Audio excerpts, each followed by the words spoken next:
Well, hello, everybody, and welcome to your Friday movie review. We know it's your favorite part of the week because you get to hear us talk about a movie. And last night was Halloween. So, what better movie to see than Terrifier 3? Art the Clown is back, the silent clown. What an easy acting job for that guy. It's all just miming stuff. You don't have to memorize shit. You just go on and read the script and be like, oh, I act like this. Yeah, So, yeah. I bet David Howard Thornton would love to hear you say that. There's no acting involved. no, there's a lot. It's all no, trust me, physical acting is difficult, but I'm just saying when it comes to memorizing lines, because I would love to have David on the show if Yeah, you're listening. he was great. He really is what makes this. He is one of those new iconic horror. He's the Michael Meyer, the Jason Voorhees of this generation. And one of the things that made this movie work, was his acting, and it's silent acting. And I actually didn't expect to laugh as much as I actually chuckled and Yes. laughed through this, because he brings almost a Groucho Marx style of acting, physical comedy to this, the miming and stuff that he does, and he's always doing these weird things right before he does something bad, which Yeah. is fun and interesting. And I'm going to credit the director, and he also wrote it, Damien Leone. He's all three of them have been solid in their own rights. Yeah, no, in this movie, well, these series of movies, if you haven't seen any of them, the gore is over the top. There were six of us in the theater. Two people did get up and leave within 15 minutes. Yeah, they did. Um, we did see online that, like, oh, the first 5 minutes, people left and were puking. Yeah, as soon as the first 5 minutes were over, I looked at Dennis and I was like, what a bunch of sissies. I mean, was it graphic? Yes. Was it any more graphic than the first two? No. These movies really, one, I consider them B movies. You're not winning awards in acting. If there's horror awards, they could win that. Special effect awards, I love these movies because uh it is all done real effects with makeup and stuff. It's not CGI or anything. But these movies do harken back to the days of Fangoria magazine, where, I remember even looking at the covers of those and being like, oh my God. These take the slasher flick to a whole nother level. And like Dennis said, this one, especially, I didn't think I was going to laugh as much as I did, and it's all from David's portrayal of Art because he is silent. So it's all through gesture and stuff and facial expression. Um, plot wise, yeah, it picks up basically where two leaves off.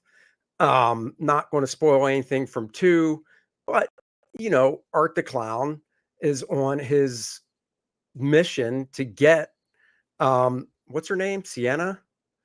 Yeah, Yeah, Sienna, and it's really Sienna and her brother Jonathan. John. Right. And that's his mission. Now, one of the things from two that I don't, and Dennis, you can correct me, but I don't remember it as much in one, is the connection between Art the Clown and I believe it's his first victim, the chick with the real messed up face. Yeah, that goes all the way back to the first No, I Terrifier. know it does, but I didn't know if they Victoria. were like a team as much as they are in this one.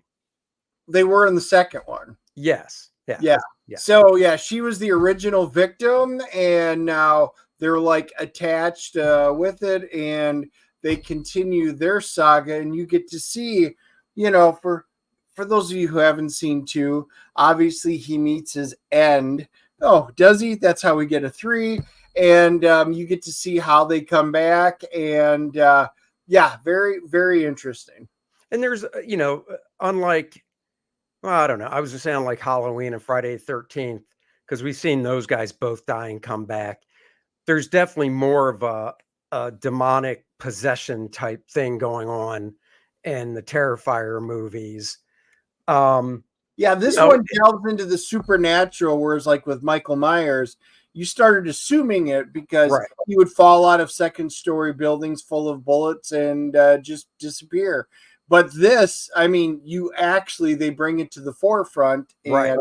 and they actually show it. Well, There, they connect the through lines of needing a host, we'll say. We don't wanna really, spoil a lot or yeah, ruin a lot. yeah. It Sienna, she's the one who goes on the, if you want to call it, the hero's journey, Yeah, and she is the one, and she picks up in right from the second movie. So it is very beneficial if you see this movie having at least seen two, because they right. are direct related movies.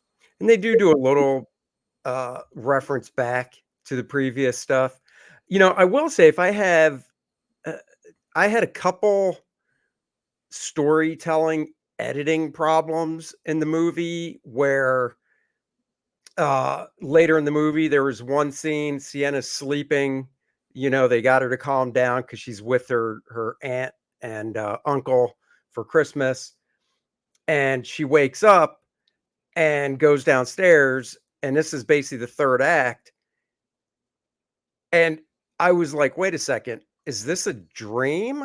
Or and it was the way they edited from a previous scene to this one. I don't want to give anything away, but do you know what I'm talking about? I do, because you kind of made a comment in the theater, and you're like, "Wait, oh, I thought that was a dream." Yeah. I Yeah, mean, did you feel that way too? it very. They did leave it up where you could have thought like a Nightmare on Elm Street one, where she's like, "Oh," and then she woke up in her bed. It very well could have been. Yeah, but I don't know if they were going for that on purpose. I think it was just really I think they left something, no pun intended, on the cutting room floor that I think might have Might have helped filled in the blank. Yeah, I Might mean, have helped well, I was gonna use another pun, might have helped stitch it together a little bit better. oh, there you go. Hey, this was 2 hours and 5 minutes long. Um, Most of it, I felt it was pretty well timed. Yeah, They really start delving into the family togetherness, and I think they went a little, for my taste, a little overboard on that. They could have shaved a little bit of time off on that without taking too much away. But Sienna, she's got all this PTSD. She sees Art the clown in her dreams, and she's her and her brother are both on meds, to try and take it off. There were some really good scenes. I think my favorite scene was, one of them was in the bar, with oh, yeah. Clint Howard, makes his appearance. We have not seen him, at least I haven't, in a while. He's in there with the bartender Eddie, and then Santa Claus, and they're all having a drink when Art comes in, and they have a good old time. Yes, they do. They definitely up the ante in the way, the kills are done. I saw an interview with David, the guy that plays Art, and he said him and the director will sit down and kind of just spitball ideas to come up with more interesting ways and graphic ways to dispense of his victims, and they definitely did. Like I said, special effects were great. Oh, there's the one scene that you said that looks like I can't remember the actor's name, but you specifically pointed out the guy from oh shit, it's not Office Space. Is it Office Space with the stapler and stuff? Anyhow, Oh, y- Stephen Root. Yeah, it yeah, wasn't Stephen Root. It looked no, like him at first. it was, and I'm blanking on his name, but I recognize him. It was a cameo of a uh, very popular and very well-respected special effects artist for doing special effects that you see, like, in this movie. Yeah, Tony something, I believe. Anyhow, it uh, doesn't matter. Tom Savini. Tom, that's it. Yeah, he's known for just great special effects. Yeah. Well, I mean, there were a number of them. Clint Howard was in it. Jericho, he wound up being Well, he kind was of in the like a second one, I think, wasn't he? security nurse guy Yeah. that's in the asylum. And and the other guy that played Santa, Daniel Roebuck. We saw him, we're like, oh, recognize him. We've seen him in a lot of stuff. I know him best for Man in the High Castle. So yeah, it was cool to see him as and what happens to him. So Anyway, there aren't many characters that go unscathed in this. No. And acting wise, it's a B movie in my opinion. I'm not, you know, most of the actors besides who Dennis just mentioned, who were basically just cool celeb cameos. Most of the actors I haven't really seen in anything else. So I was like, yeah, they were all believable to me. Some of the acting was a little over the top, sure. But that's you go into this movie expecting that.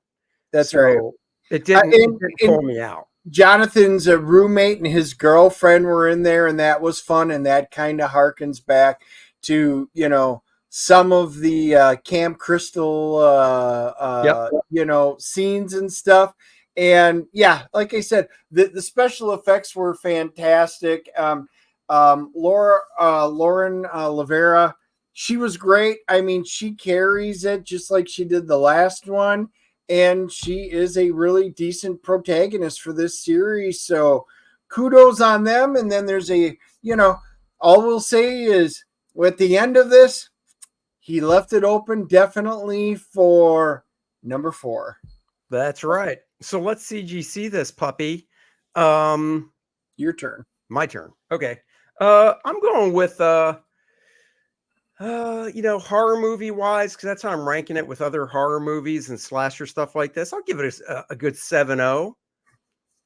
I think it's worth seeing on the big screen just because all that stuff is more impactful.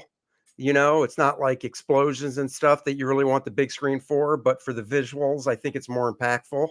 So I'm giving it a 7.0. It holds right up there. I think each one is topping the other because I don't think they knew of the success they were going to have with the first one. So, yeah, wow, we are dead on. I'm also giving it a 7.0. I enjoyed it. It really was gory. It was enjoyable. If you like these kind of flicks, this is going to be up your alley. If you liked 1 and 2, just like the Venom movies, you will enjoy this one. If you are not one for blood and gore, like the couple that were sitting in front of us, don't bother to go because it'll be too much for you. So I'm really amazed that these two people, did they not see 1 and 2? Because I didn't think. Dude, I know people that have not seen 1 or 2 and we're going to go see this. So it is possible. Oh. Okay, because I was going to say, if you've seen 1 and 2 and you walk out after the first 5-10 minutes, I mean, it gets worse, but I didn't think the first 10 minutes was any worse than 1 and 2. So anyhow, what are the reviewers saying? Let's see. On IMDb, we have an IMDb rating of 6.6. Okay, close. Yep. And it's about usual. Rotten Tomatoes. The critics are giving it a 77%, and the audience an 86%. Wow, look at that. Above us. I don't know if that ever happens. We're usually right in line or they're below us. Yeah, that is cool. Like I said, I enjoyed it. I guess the one thing that brought it down a little bit for me, I do not mind the blood and gore stuff. The issue is when they start doing stuff to little kids. That's what kind of gets me. And that took away from, because in that scene, I just went, oh. Oh, same here. And I'm telling you right now we know why it's not rated. It's got to be because of that. Because there's nothing else in this movie I thought that wouldn't just give it the R rating, except for that scene. And just no spoilers. I mean, we kind of did a little bit. You don't see it happening. You see the aftermath, and it's still one of those things because I'm pretty sure in the movie standards, practices, whatever, and even if this isn't true, I think the movie makers themselves know not to go there. You don't show stuff happening to kids. Yeah, and don't do it. I think that's why it's not even NC-17. Right. I think that's why it's NR.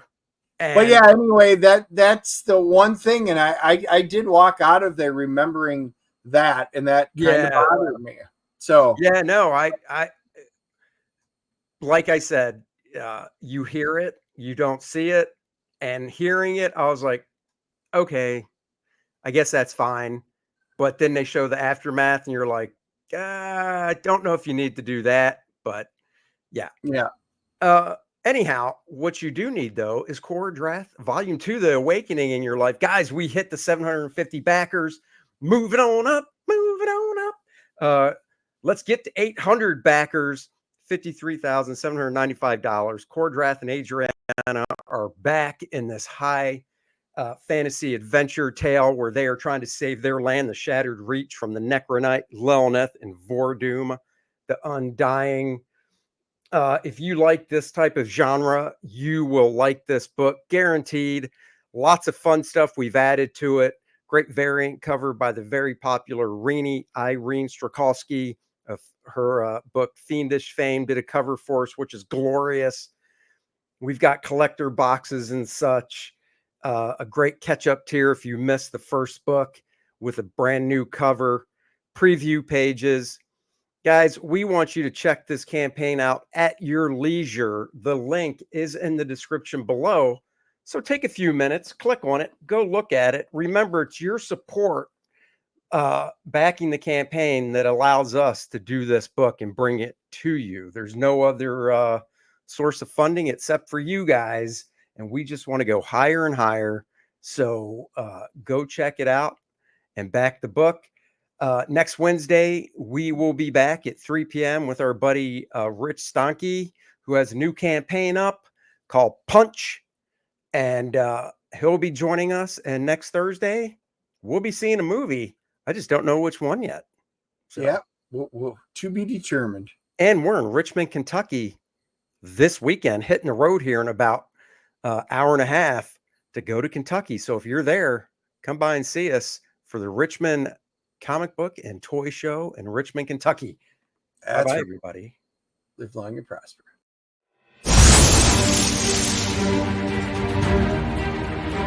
An ancient evil awakened to slaughter his family.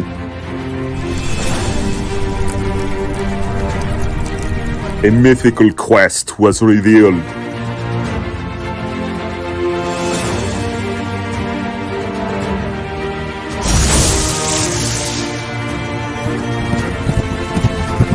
Treacherous perils await.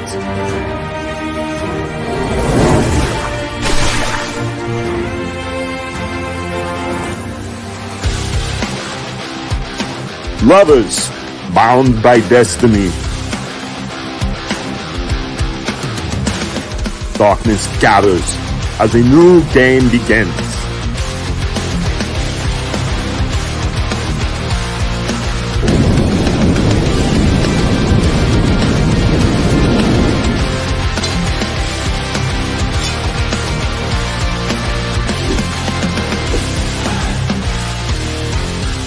One man's rage will shape worlds.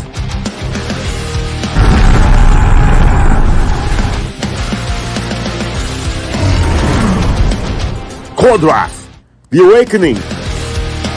Only on Indiegogo. Back it now!